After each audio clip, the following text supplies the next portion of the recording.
पंढरपूर तालुक्यातील जिल्हा परिषद 8 गट व पंचायत समितीच्या 16 गणांच्या निवडणुकीच्या अनुषंगाने आचारसंहिता लागू झाली आहे.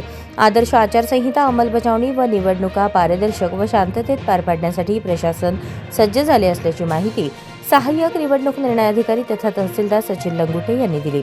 पंढरपूर तालुक्यातील जिल्हा परिषद पंचायत समिती सार्वत्रिक निवडणूक 2026चा निवडणूक कार्यक्रम जाहीर झाला आहे.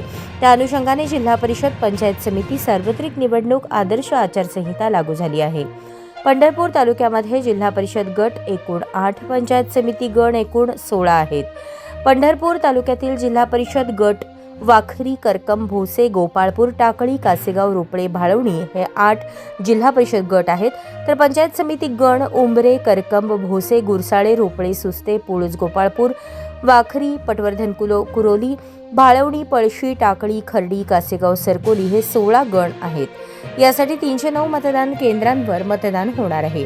नामनिर्देशन अर्ज, त्यासोबत जोडावयाची प्रपत्रे, छाननी, उमेदवारी माघार, निवडणूक चिन्ह वाटप, मतदान दिवशी घ्यावयाची खबरदारी, अनामत रक्कम, मतमोजणी आदर्श आचारसंहितेचे पालन करण्याबाबत सूचना देण्यात आल्या आहेत. 8 जिल्हा परिषद गटांसाठी 8 कर्मचारी तर 16 पंचायत समिती गणासाठी 16 कर्मचारी फॉर्म तपासणीसाठी नियुक्त करण्यात आले आहेत.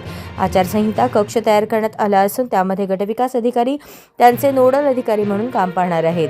हे आचारसंहिता कक्ष पंचायत समिती शेतकी भवन येथे असणार आहे. या कक्षात एक खिडकी कक्ष असणार असून येथे प्रचारासंबंधित सर्व परवानग्या दिल्या जाणार आहेत. तसेच FST, SST, VST पथकाद्वारे आचारसंहिता नियंत्रण केले जाणार असल्याचे सहाय्यक निवडणूक निर्णय अधिकारी तथा तहसीलदार सचिन लंगुटे यांनी सांगितले.